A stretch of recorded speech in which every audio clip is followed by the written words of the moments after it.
All right, let's get moving. Good morning. Today we have, if everything works out, we have some fun for you guys. I hope it works out. So we'll see. So what I'm going to do today is a very major application of the frequency response and the frequency domain analysis of circuits. And this application area is called filters.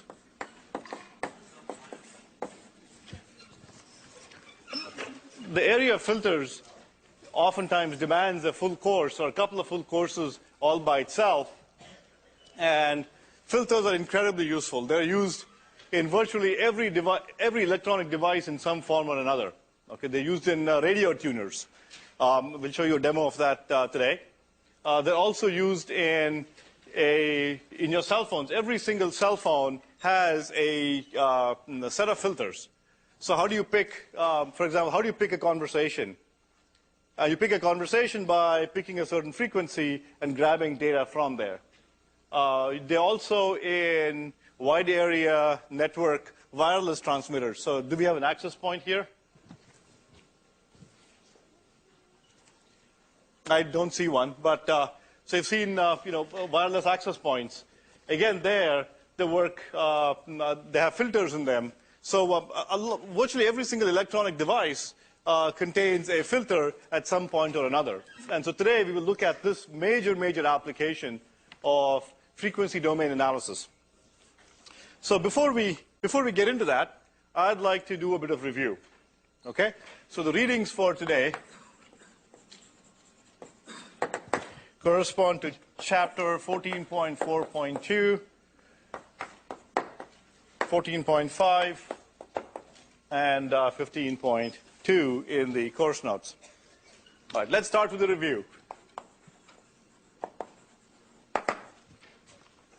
So we looked at this circuit on last Friday.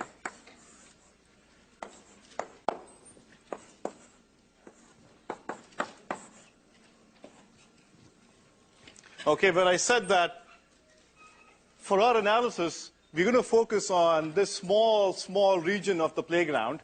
And what's special about this region of our playground is that I'm going to focus on sinusoidal inputs. Okay?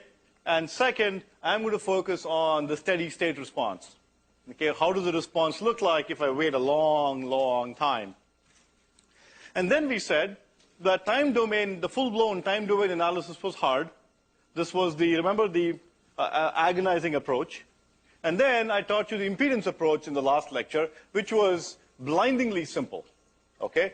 And in that impedance approach, what we said we'd do is, and I'll apply the approach right now, and in seconds derive the result for you.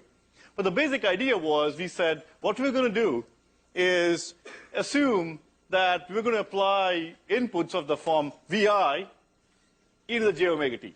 Okay, so wherever you see a capital and a small, there is an implicit e to the j omega t next to it. Okay, I'm not showing you that. Okay, and what I showed last time was that, and the class before that was, once you find out the amplitude, once you find out the multiplier that multiplies e to the j omega t, it's a complex number, you have all the information you need. Okay? And once you have this, you can find out the time domain response by simply taking the modulus of that for the amplitude and the phase of that to get the angle. Okay? And that gives you the time domain response. So our focus has been on these quantities. So the impedance method says what I'm going to do is replace each of these by impedances. And the corresponding impedance model looks like this.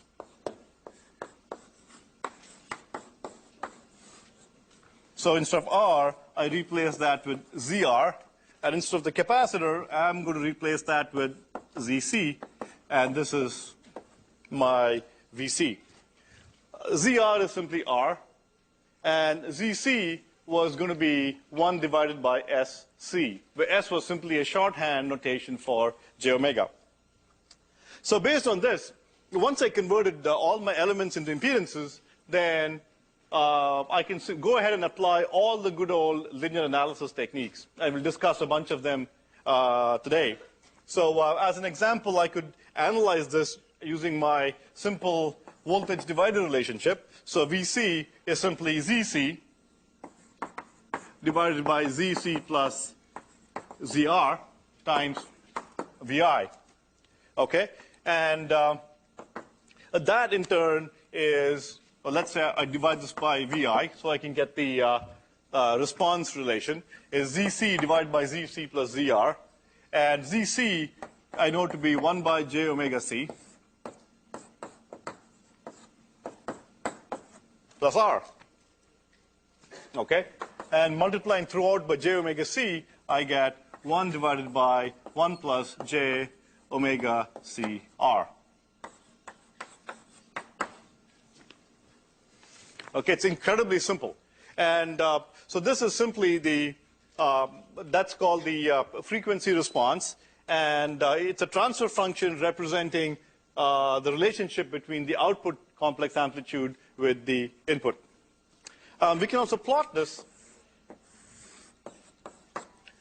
as, so notice that in our entire analysis, we have not only assumed sinusoidal input, but we're also saying that let us look at this only in the steady state.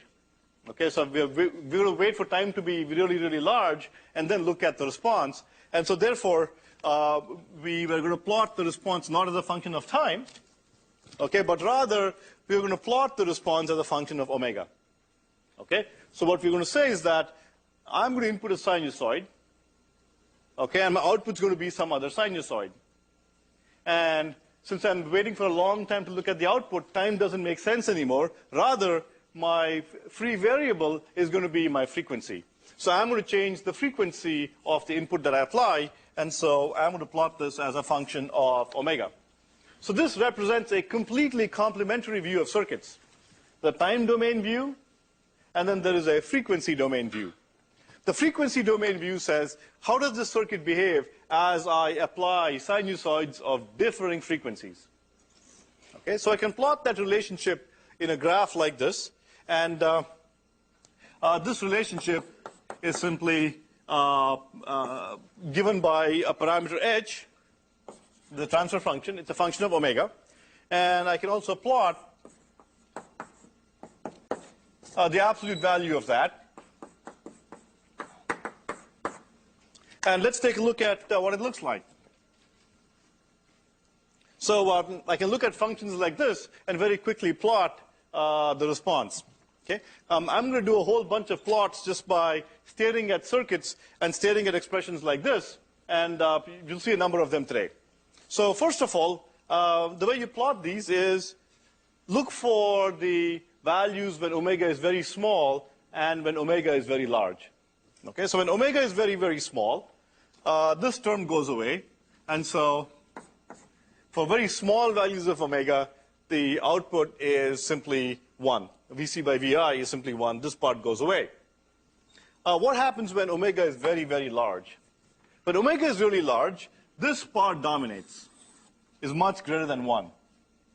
Okay? So if I ignore 1 in relation to this guy and take the absolute value of that, then I simply get 1 divided by omega CR when omega is very large. So when omega is very large, I get a decay of the form 1 over omega CR. So I know the value for small omega, and it looks like this for very large omega, and if you plot it out, this is how it is going to look like. So this form, let's stare at this form for a little while longer, okay? And let's plot some properties of it. First of all, you notice something else. When omega CR equals 1, when omega CR equals 1, then, in other words, when omega equals 1 by RC, notice that the output is given by 1 plus J, okay? And the absolute value of that is simply 1 divided by square root of 2. So, in other words, when omega is 1 by RC, okay, when omega is 1 by CR, then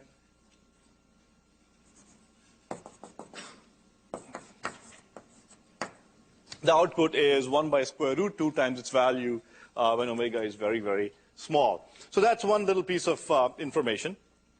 And if you look at the form of this, I'd like you to stare at it for a few minutes and try to understand what this represents. Okay, so this says that for very low frequencies, the response is virtually the same as the input in amplitude. In other words, if I apply some very low frequency sinusoid of some amplitude, then the output amplitude is going to be the same as that amplitude. Okay, and that's a 1. Now, it also says when I apply a very high frequency, at very high frequencies, it decays. Okay, so this graph, which says that I'm going to pass low frequencies without any attenuation, without hammering it, but I'm going to clobber high frequencies. Okay, I'm going to clobber high frequencies and give you a very low amplitude signal at the output, but pass through almost without attenuation the input at low frequencies. Okay, and so this is an example of what is called a low pass filter, or LPF. Okay, what this is saying is that this little circuit here acts like a low pass filter, that it's a low pass filter because it passes low frequencies without attenuation, but kills high frequencies. Okay, so if I take some music, and you will do this, you will do experiments with this in Lab 3. When's Lab 3? People doing Lab 3 right now, right? So Lab 3 is going on right now, and early next week as well. And in Lab 3, you will play with looking at the response to music of different types of filters.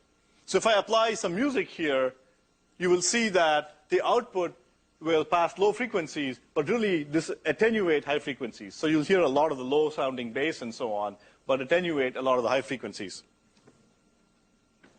All right. The other thing that I encourage you to do is WebSim has built-in pages for a large number of such circuits. So you can go in there and play with the values of RC, or L for that matter, for a variety of circuits. And if you click on frequency response, you actually get this, you get both the amplitude response and the phase as well. Okay, so you can play with various values of RLC and see how the frequency response looks like for each of those circuits. Okay. As a next step, what I'd like to do is just give you a sense of how impedances combine. Okay, this is not, this won't be very surprising given that they behave just like resistors, but it's good to go through it nonetheless. So suppose, just to build some insight, suppose I had two resistors in series, all right? R1 and R2, and this was my A and B terminals respectively. And let's say the complex amplitude of the was VAB across this. Then I can relate, and let's say IAB was the current.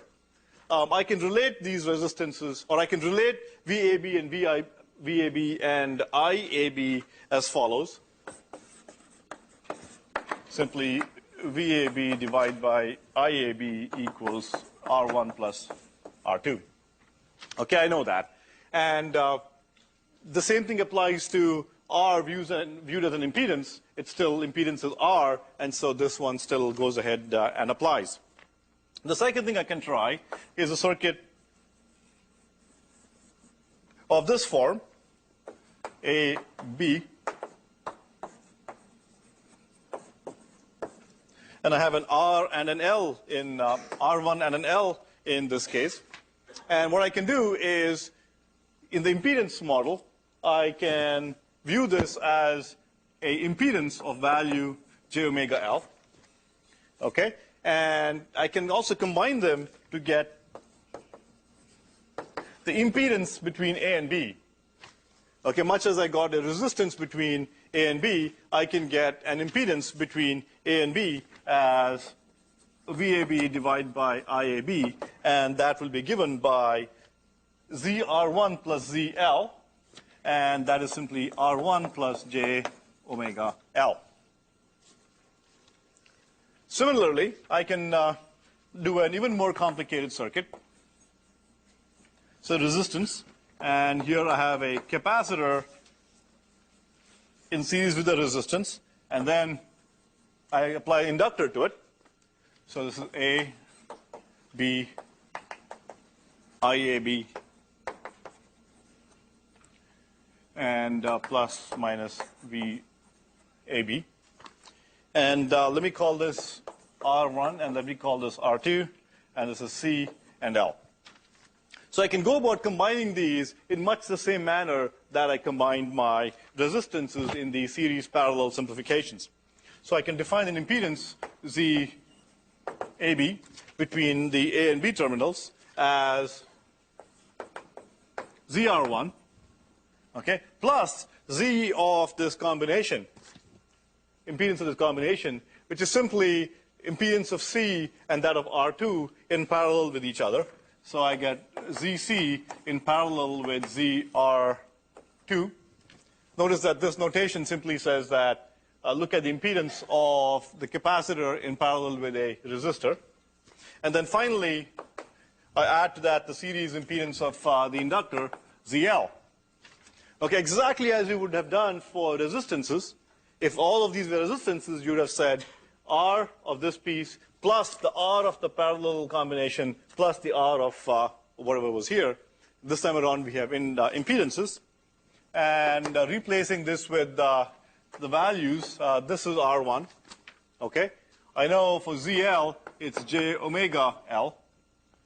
And so for ZL parallel ZR2, it is given by ZC, ZR2 divided by ZC plus ZR2. Okay, which is simply R1 here and J omega L. And let me just substitute the values here. So I know that ZR2 is simply R2.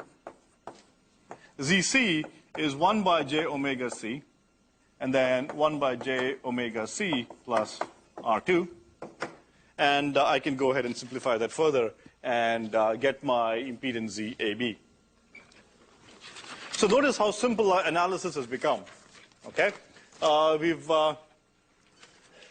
using this technique, we've managed, using the impedance method, we've managed to convert our analysis from solving differential equations to going back to algebra.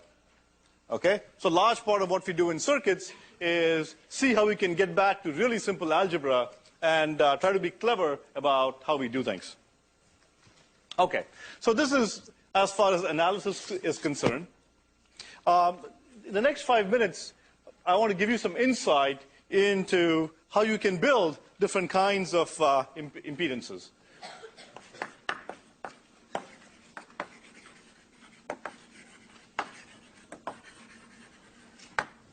Okay, and I won't go into too much detail, but give you some insight into how you can get a sense for the kind of filters you want to design, or at the very least, given a filter, how can you very quickly get some insight into what kind of filter it is, how it performs, what its frequency response is, and so on.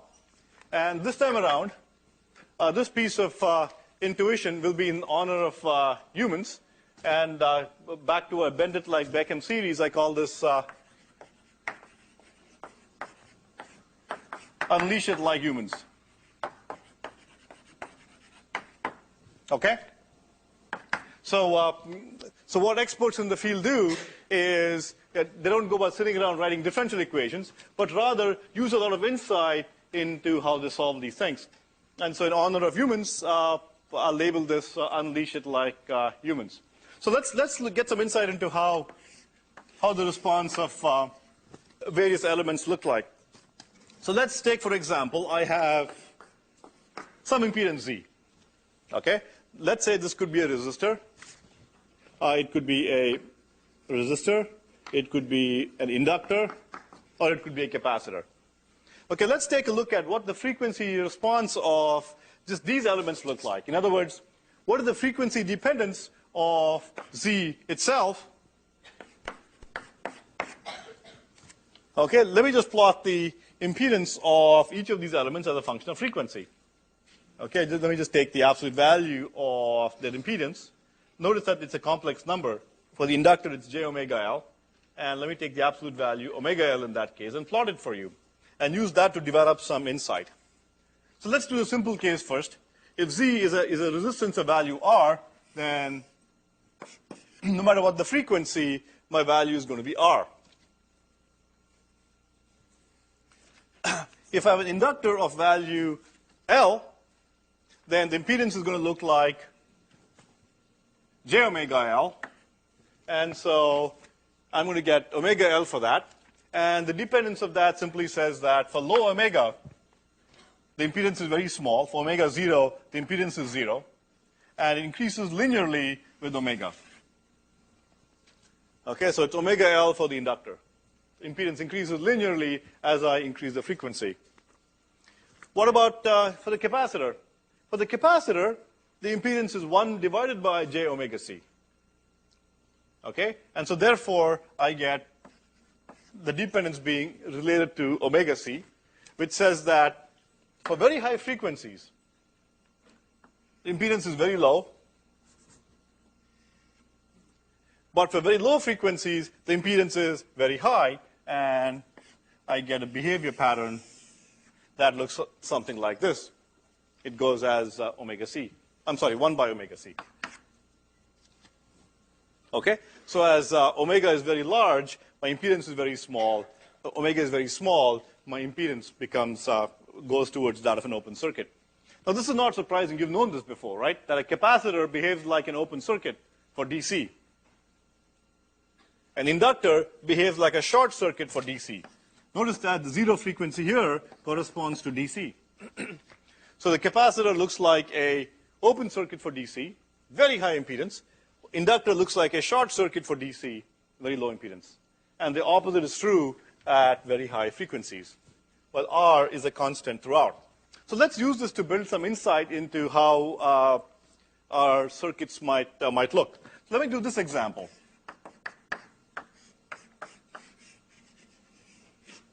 So let's say I have a VI, and I measure the response across the resistor.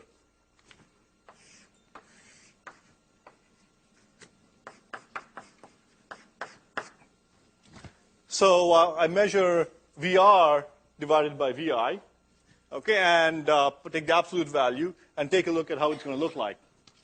So I want you to stare at this for me and help me with what the response is going to look like. So let's take incredibly high frequencies. At very high frequencies, okay, this has a very high frequency. What does the capacitor look like to very high frequencies? Is it an open or is it a short? It's a short circuit. Okay? So at very high frequencies, if the capacitor looks like a short circuit, then VI simply appears across the resistor, which means that at very high frequencies, the output is very close to the input. At very low frequencies, what happens? At very low frequencies, the capacitor looks like an open circuit. So if this looks like an open circuit, then very little voltage will drop across this resistor here because most of it is going to drop across the capacitor. So what's going to happen is for very low values, I'm going to be looking at something out here.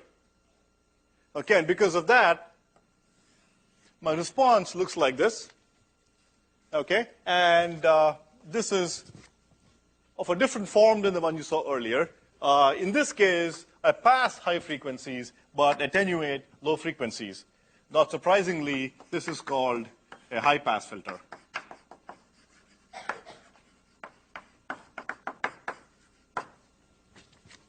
Okay, you need to begin to be able to think about capacitors and inductors in terms of their high and low frequency properties. And if you get that, if you develop that intuition, once you develop the intuition about capacitors and inductors and their frequency relationship, that will be a big step forward in 002. Okay, if you get that insight, you will go a long way in terms of knowing how to tackle problems and being able to quickly sketch responses. Yes? draw them like this or like that, or how they're increasing, whether they're concave up or concave down? The concave. Okay. So in the case of if you get something like j omega L, right? What you can do is take the limit as omega goes to 0. And if it's omega L, then notice that it's going to start linear. Okay? And on the other hand, when you get very high frequencies, for example, if you get 1 by something omega c, then this is a hyperbolic relationship, so it's going to go ahead looking like this. So you can take a look at a lot of these functions at their very low values and see how they look like at that point. Okay? All right. So the next one I'd like to draw for you is something that looks like this.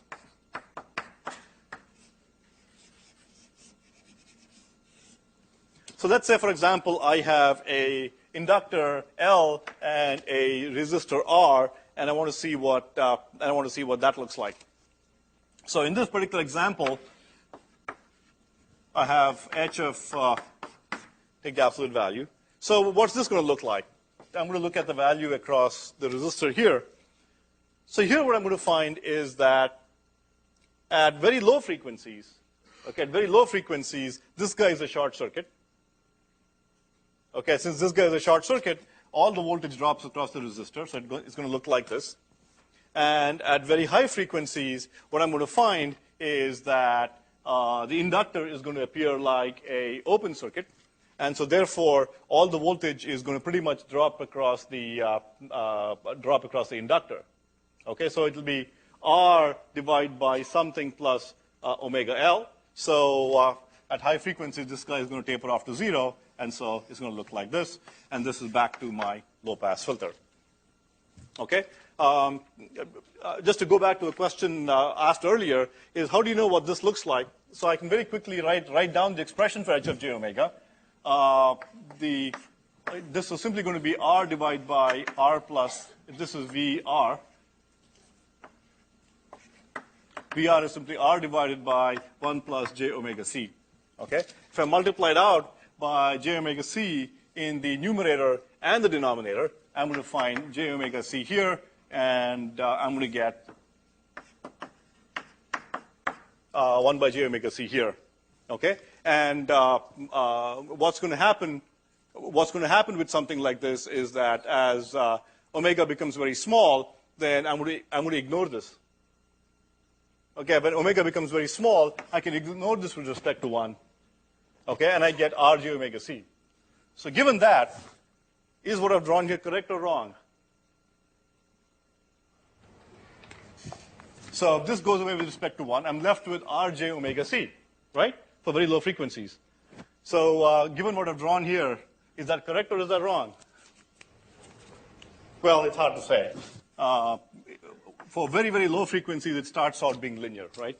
Because it's a omega relationship, right? And then it goes up like this, and then goes out there. Okay. Let me go on to the next, another example.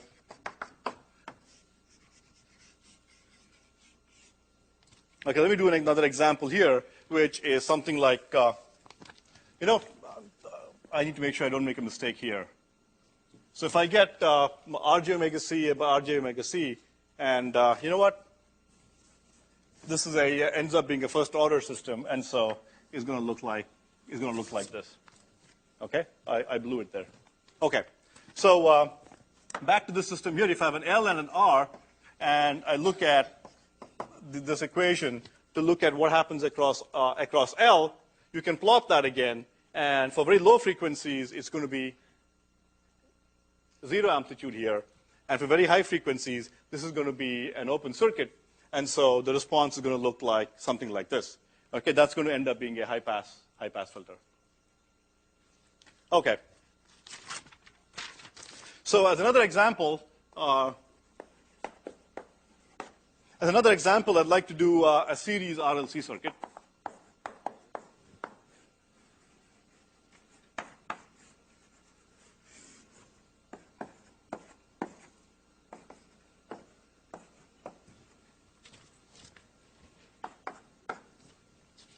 Okay, and try to get you some sense of what that output looks like. So let's use our intuition and first write down what this looks like, and then go and do some math and see if the math corresponds to what our intuition tells us. So I want to plot VR with respect to VI, and I want to plot it there. Okay, so for something like this, what happens at very low frequencies? Okay, we're just looking to get a very crude shape, very crudely, what this graph is going to look like. Okay, very, very crudely, what this graph is going to look like. So given that I'm taking the voltage across VR, what happens at very low frequencies? At incredibly low frequencies, the inductor looks like a short circuit. Okay, but the capacitor looks like an open circuit.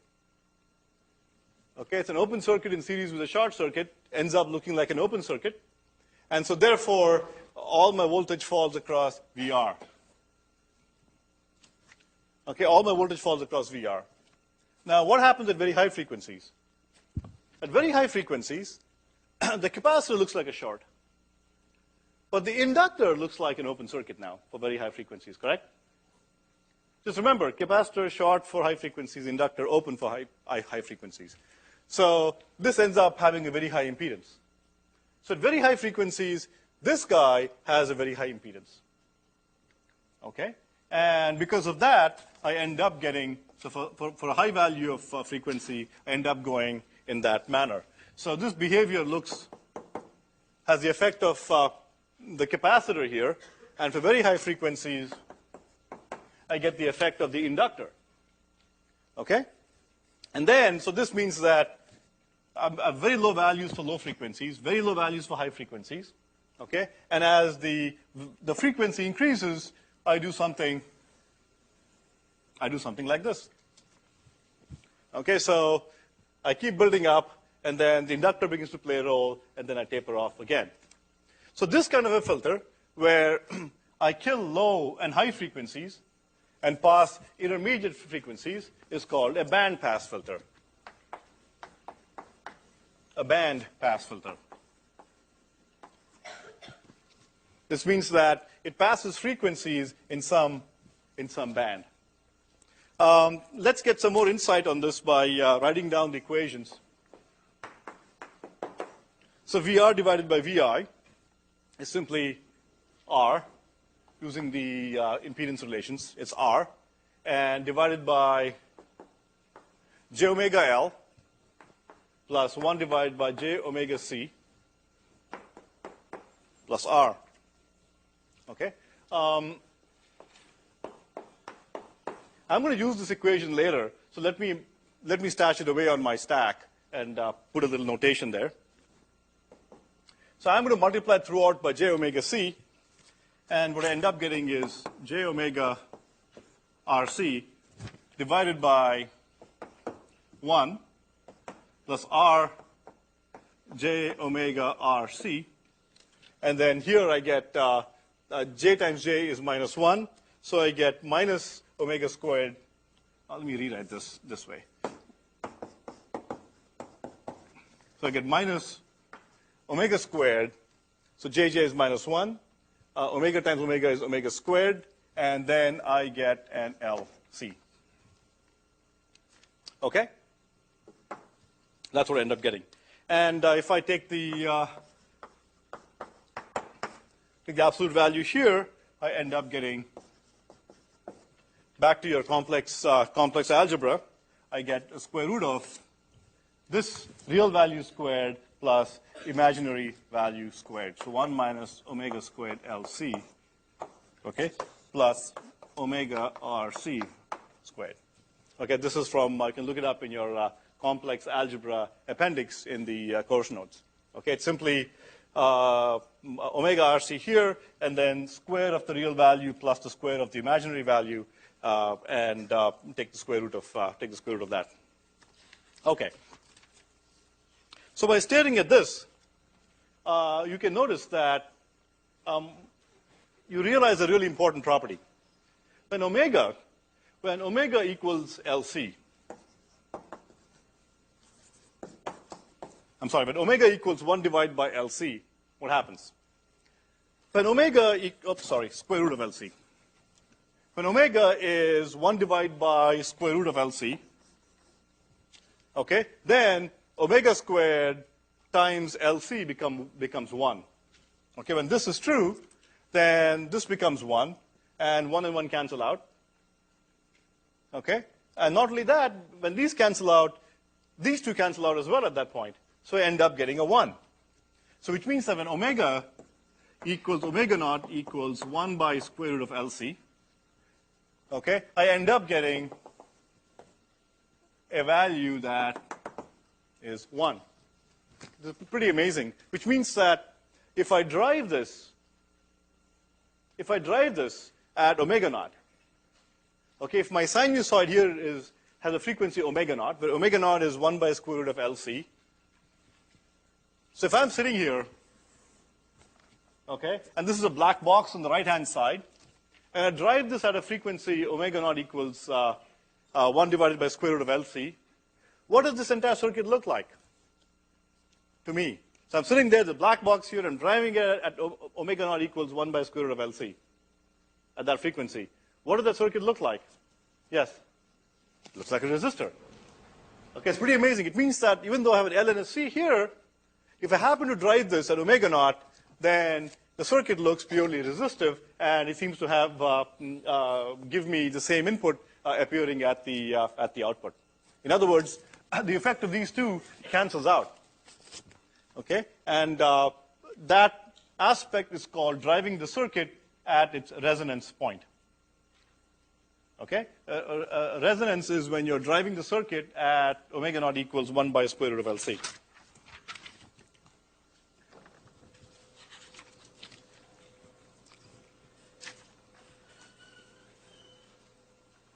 So I'll very quickly sketch for you a couple of other ways of looking at circuits. So supposing I looked at this value here at VLC. So I looked at the value across the inductor and the capacitor. Okay? What will the frequency response look like? Like I'm looking at the voltage across the inductor and the capacitor in series. Let's see. Let's go back to our usual mantra. Okay? Think about Steve Human when you do this. What would he do? Okay, he would say, aha, at very low frequencies, the capacitor is going to look like an open circuit. Okay, so in my voltage divider, I'm measuring the voltage across an open circuit, so the entire VI must drop across the inductor, capacitor. Similarly, at very high frequencies, the inductor looks like an open circuit now. Okay, so it looks like this. So at very high frequencies, inductor is an open circuit, and so I get, again, I'm looking at the voltage divider across the near infinite resistance, impedance. Okay, so I get a high value here as well. Well, and in the middle, the value dips, and I get something like this. Okay, so this thing is called a band stop filter. Okay, so here I can nail any specific frequency as long as the frequency falls in roughly that regime. Yet another example.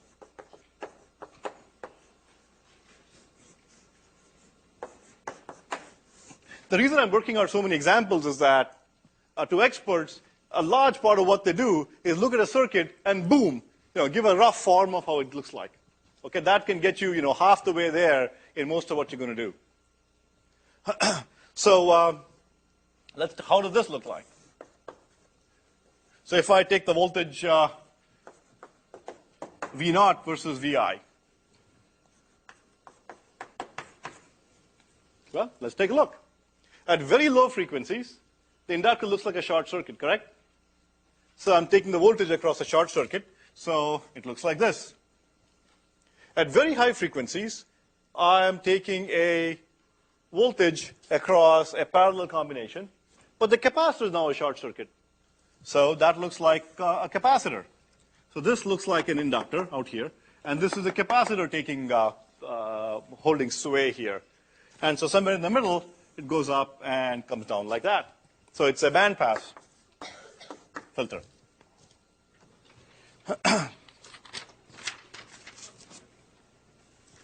So what's amazing is that you can take fairly complicated circuits, and just by doing a quick analysis of what happens at very low frequencies, what happens at very high frequencies, you can roughly sketch the response.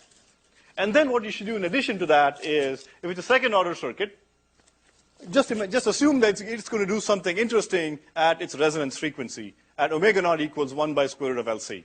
Something interesting is going to happen. Check it out. Okay?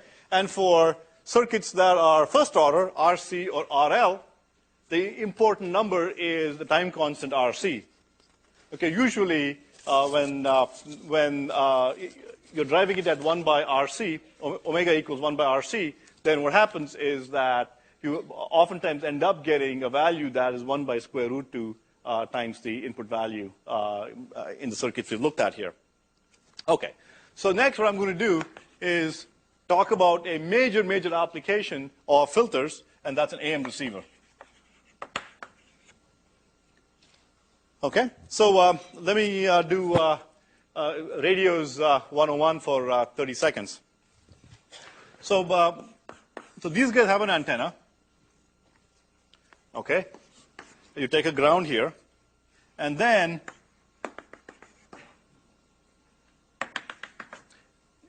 so you pick up a signal at your antenna.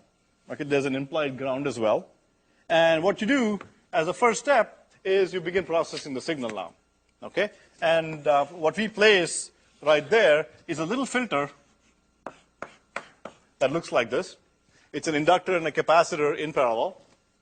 And this capacitor is really your tuner that you can tune to various frequencies. And then what you have here is a bunch of other processing and end up with the speaker. And the processing that happens here is you have a demodulator, and you have a amplifier and a bunch of other things that let's not worry about them for now. Okay? And what we do here is the antenna picks up a signal. Okay, so in some sense, this part of the circuit here is your source. Okay, so I can replace it with its Thevenin equivalent.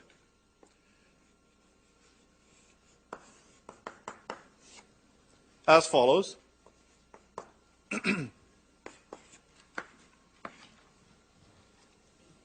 Okay, so the front end of your radio looks like a VI, R, and L and a C.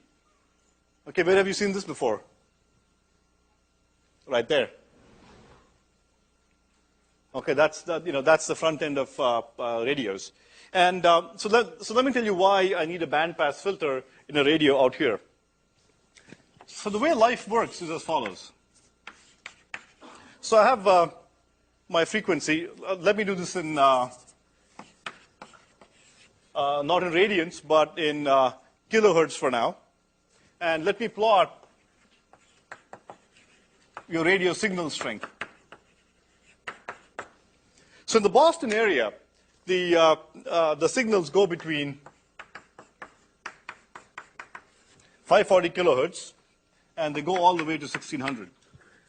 In some areas, we've begun using the 1700 extra band as well for some new stations. So this is the frequency range of interest. So if you look at your radio tuner, you'll see 540 kilohertz all the way up to 1600, and you can tune your AM radio. And the way it works is that each station is given 10 kilohertz of spectrum here. And so this is at 1,000 kilohertz, 1,010 kilohertz, and so on. And each station transmits its signal in plus or minus 5 hertz, 5 kilohertz around that point. And this station transmits it here. This station transmits it here, and so on. Okay? So this is 1030. Okay, this guy is WBZ. WBZ News Radio 1030, for those of you who listen to it. Okay, so what happens is that at 10 kilohertz, each station gets 10 kilohertz, and so WBZ transmits in the 10 kilohertz around 1030. Okay, so notice that each of these signals transmitted by radio stations happen within small bands. Okay? Now, you'll learn a lot more about modulation and how do you get a signal to go in a small band and all that stuff. You will learn about that in 6003. Okay, for now, don't worry about how I did all of this. Okay? So how do you listen to that station? The way you listen to that station is you put a low-pass filter here. You put a low-pass filter that does the following. Let's say I want to hear WBZ 1030.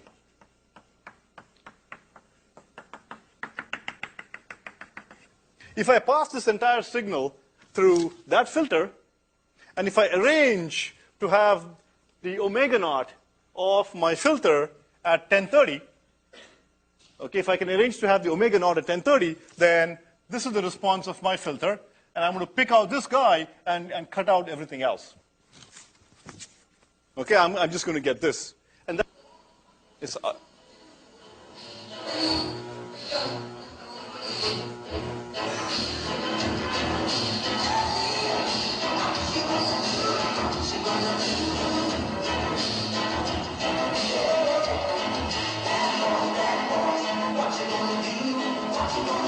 Let's listen to the station for some time.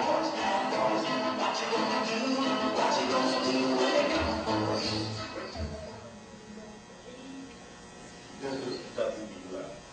We interrupt this broadcast with a live update from the Living West. Arnold Schwarzenegger, the governor-elect of California, made a second. Expressing concern at the continuing bloodshed in Iraq, Schwarzenegger offered to lead a crack ops team into Iraq on a search and seize mission to apprehend Saddam. President Bush reluctantly took him up on the offer, which now leaves California -1 governor. Rumor has it that Eddie Murphy and Nick Nolte have both stepped up to the plate in the event of a re-election.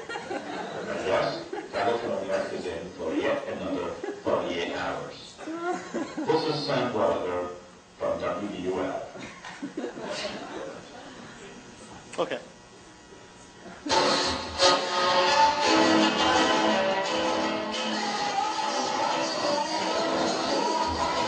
So you can see I can tune to the station WBUL.